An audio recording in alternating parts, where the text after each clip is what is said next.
Seetha's pages இலை வடாம் தளி வடாம்னு சொல்லுவாங்க. இந்த ட்ரெடிஷ்னல் ரெசிபியை எப்படி ஈஸியாக பண்ணுறது அப்படின்றத இப்போ பார்ப்போம். 2 கப்பு அரிசி பச்சரிசி எடுத்து ஊற வச்சுருக்கேன். இது வந்து ஒரு 4 to 6 hours ஊறினாலே போதும்.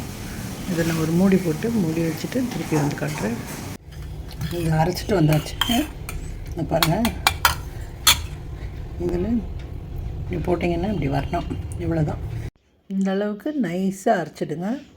பச்சை மிளகாய், பெருங்காயத்தூள், உப்பு இதை வச்சு அரைச்சிட்டு வர்றது இது வந்து சில பேர் அப்படியே கலப்பாங்க.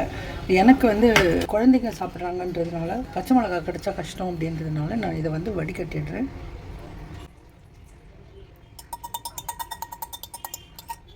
இது நம்ம ரொம்ப கட்டியாக தான் அரைச்சி வச்சுருந்தோம், அதனால் இது கொஞ்சம் தண்ணி ஊற்றினா பரவாயில்லை.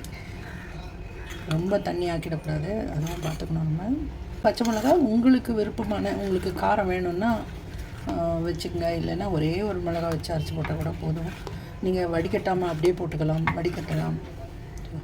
இந்த அளவுக்கு கரைச்சிருக்கேன் நான். ஸோ இது வந்து உப்பு டெஸ்ட் பண்ணிக்கோங்க, உப்பு போடலன்னு திருப்பி போட்டுக்கோங்க, அவ்வளோதான். இது வந்து 10 to 15 மணி நேரம் ஊறணும் அப்படின்னு சொல்லுவாங்க. 1.5 நாள் வரைக்கும் கூட ஊறலாம் அப்படின்னு சொல்லுவாங்க. ஸோ இது வந்து நான் காட்டுறது ட்ரெடிஷ்னல் முறைப்படி பண்ணுறது. நான் வந்து இது 1.5 நாள் தான் விட போகிறேன். பட் 1.5 நாள் விட்டு எடுத்தால் கொஞ்சம் ஒரு புளிப்பு வரும். அந்த புளிப்பு வந்து ரொம்ப நல்லாயிருக்கும். அதுக்காக ரொம்ப புளித்து அப்படியே உப்பியெல்லாம் வராது மாவு. இது வந்து கரெக்டாக நல்லா புளித்து கரெக்டாக கிடைக்கும். 1.5 நாள் கழித்து பார்ப்போம். மாவு நல்லா புளிச்சிருக்கு. இதை நான் நல்லா கிளறிடுறேன். இது சொல்லணுன்னா, இது கொஞ்சம் நேரம் நீங்கள் வச்சிங்கனாலே அடியில் இருக்கிறது வந்து கட்டியாக இருக்கும், மேலே வந்து தண்ணியாக இருக்கும். நீங்கள் அடியில் வந்து கட்டியாக இருக்கும். அதனால் நீங்கள் நல்லா கிளறி விடணும். நீங்கள் ஈவன் இலையில் வார்க்கும்போது கூட, இலையில் எழுதும்பொழுது கூட ஒரு வாட்டியும் கொஞ்சம் நேரத்துக்கு ஒரு தடவை இதை நல்லா கிளறிட்டு போட்டிங்கன்னா தான் ஒரே ஈவனாக ஒரே மாதிரி கிடைக்கும். இதுக்கு நான் வாழை இலையெல்லாம் கட் பண்ணி ரெடியாக வச்சுருக்கேன். அதை நல்லா தொடச்சி க்ளீனாக கழுவி தொடச்சி தான் வச்சுருக்கேன். ஒரு ஸ்டீமரும் ரெடி ஆகிடுச்சு. இதுவும் தண்ணி ஊற்றி ஒரு பாத்திரம் வச்சுருக்கேன். 2த்துக்கும் மூடி ரெடியாக வச்சுருக்கேன். இந்த ஸ்டாண்டு நான் வாங்கி வச்சுருக்கேன். ஸோ இதில் வந்து 3 தட்டு ஒரே டைமில் வைக்கலாம்.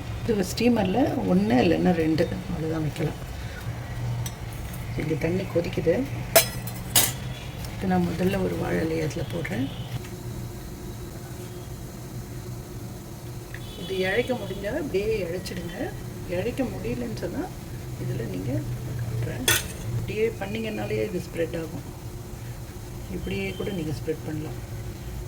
இழைக்க வந்தால் கையில் தோசை போடுற மாதிரி போட வந்தால் போடுங்க, இல்லைன்னு சொன்னால் இந்த மாதிரி பண்ணிவிட்டு வச்சிடலாம். ஸோ இப்போ இதை 3 பண்ணியாச்சு.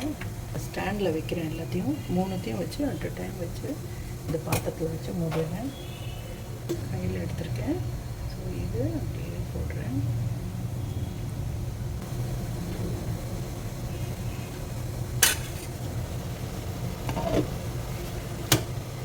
இதை வைக்கிறேன். இந்த மாவில் வந்து நீங்கள் வெள்ளை எள்ளு இல்லைன்னா ஓமம் போடலாம். நான் கொஞ்சம் ஓமம் சேர்த்துட்றேன். நான் ஓமம் போடும்போது ஒரு நல்ல வாசனை இருக்கும். இதில் பாருங்கள், அது உடனே ரெடி ஆகிடும். இந்த ஸ்டீமரில் அடிக்க போது கேர்ஃபுல்லாக எடுங்க.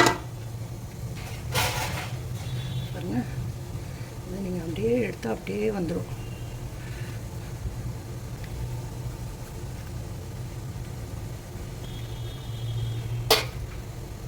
பாருங்க, அவ்வளோதான். இது வந்து நீங்கள் காய வைக்கணும். இது வந்து அப்படியே சாப்பிட்றதுக்கு இது நிறைய பேருக்கு பிடிக்கும். உண்மையாக சொல்லணுன்னா எங்கள் வீட்லேயும் இது ஒரு பெரிய போட்டியே நடக்கும். இது ஃபஸ்ட்டு போட்ட உடனே எனக்கு வேணும் உனக்கு வேணும்னு எடுத்துருவாங்க. இது பச்சையாக சாப்பிட்றதுக்கு ரொம்ப நல்லாயிருக்கும். சூடோடு சாப்பிடும்போது ரொம்பவே நல்லாயிருக்கும். இது வந்து வேகத்துக்கெல்லாம் கூட ரொம்ப டைமெல்லாம் எடுக்காது, உடனே வந்துடும்.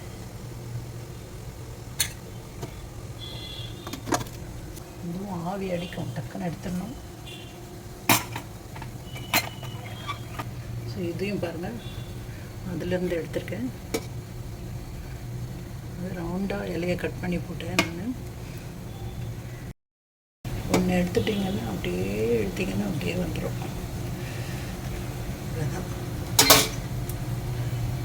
அடுத்தது ஸோ இப்படியே எடுத்து காய வச்சிட வேண்டியதான். அடுத்தது ஸ்டீமர்லேருந்து எடுத்துகிட்டு பாருங்கள். இது வந்து ஒருத்தரே பண்ணுறது ரொம்ப கஷ்டம். ஏன்னா இது டக்குன்னு உடனே ஆகிடும். இது உடனே வந்துடும். ஒருத்தர் போட்டுகிட்டே இருந்து ஒருத்தர் எடுத்துகிட்டே இருந்தாங்கன்னா ஈஸியாக இருக்கும். பாருங்கள் அடுத்தது. முதல்ல பயமாக இருக்குன்றதுனால நீங்கள் தடியாக போடலாம். அதுக்கப்புறம் நீங்களே உங்களுக்கே தெரிஞ்சிடும் எவ்வளோ மெல்லிசாக போடலாம் அப்படின்றது உங்களுக்கே புரிஞ்சிடும். நீங்கள் அந்த அளவுக்கு மெல்லிசாக போடலாம்.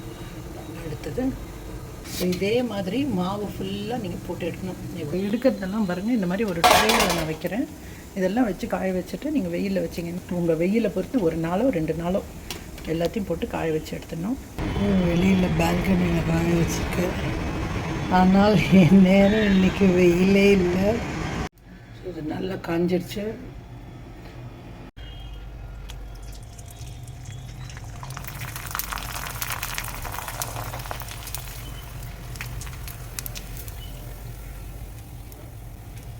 நல்லா பெருசாக புரிஞ்சு வருது.